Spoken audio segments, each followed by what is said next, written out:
आज हामी कर्णाली प्रोभिन्स 2081 मा है एसीमा सोधेको क्वेसन गर्न गइरहेका छौँ जसमा अल्जेब्राको अल्जेब्रिक फंक्सन अथवा फ्र्याक्सनबाट सोध्छ। क्वेसन नम्बर 10 को ए अथवा बी यी दुईटा मध्ये कहिले एबाट सोध्या हुन्छ भने कहिले बीमा सोध्या हुन्छ। यसमा कुनै कन्फ्युज हुन छैन। यसमा सोध्ने भनेको सिम्प्लिफाई गर भनेर सोध्ने हो क्या। सुरुमा त हामीले यो क्वेसन सल्भ गर्नुभन्दा पहिले यो सिम्प्लिफाई गर्ने कुनै थोरै 3-4 वटा टिप्सहरू सिकौँ। सुरुमा कुनै पनि यो अल्जेब्राको यो सिम्प्लिफाई गर्ने क्वेसनहरू कुनै पनि सल्भ गर्नुभन्दा पहिला यसबाट हामीले एलसीएम लाग्नुपर्ने हुन्छ अथवा एचसीएफ लाग्नुपर्ने हुन्छ। एचसीएफ छ भने एचसीएफ, एलसीएम छ भने LCM, most of the LCM mostly LCM लाग्नुपर्ने हुन्छ। एलसीएम लाग्ने हो, सुरुमा त एलसीएम लाग्ने।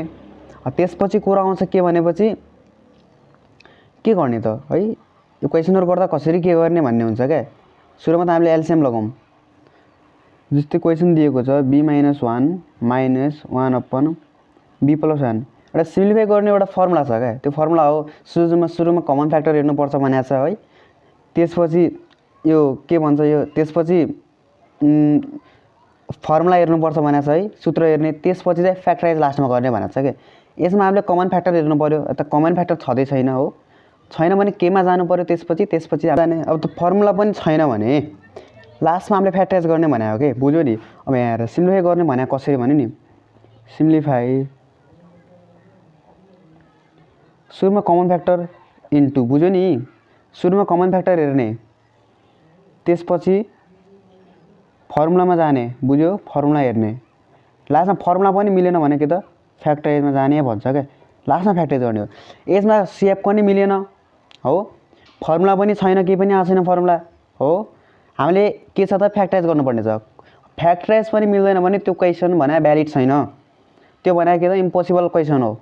मतलब त्यो क्वेसन रङ छ भने बुझ्दा हुन्छ। अब क्वेसन सल्भ गरौँ कि हामीले कुन मेथडबाट, फ्याक्टराइजबाट। अब हेर एलसीएम त लाग्नै पर्ने हो है, एलसीएम लाग्नु पर्यो। एलसीएम भने के हो त common factor into remaining factor भन्छ हो। एलसीएम इक्वल टु के हो त common factor into remaining factor भन्छ हो कि होइन हो। अब के छ त b - 1 के त b + 1। अब हेर 1। अब यसमा मान्छे धेरै झुकिएको हुन्छन्। अब कुन राख्ने, b + 1 राख्ने कि त b - 1 राख्ने। यसमा केही झुकिनु पर्ने कुरा केही पनि छैन। यसमा क्रस मल्टिप्लाई गरिदेऊ। 1 ले b + 1 लाई गरिदेऊ त -1 ले b - 1 लाई गरिदेऊ। b + 1 त के रे, -1 ले b - 1 ले गरिदिने। अब इक्वल टु 1 इन्टु b + 1 भने त b + 1 नै हो है। -1 इन्टु प्लस b भने त -b हो। माइनस प्लस 1 इन्टु 1 भने 1 नै हो। अब b - 1 त के छ त b + 1 छ। हेर अब यो प्लस b र माइनस b त कटिहाल्छ भने थाहा नै होला। यो प्लस b र के छ त माइनस b आफै कट्छ। अब के बच्यो त यहाँ 1 + 1 भने कति हो, 2 हो।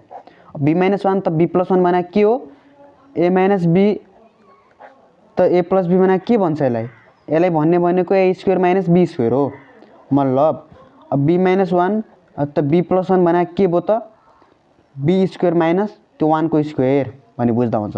मतलब b² - 1 को स्क्वायर भनी बुझ्दा हुन्छ। 1 को स्क्वायर भने 1 नै हो। So 2 upon b² - 1। This is के त फाइनल एन्सर।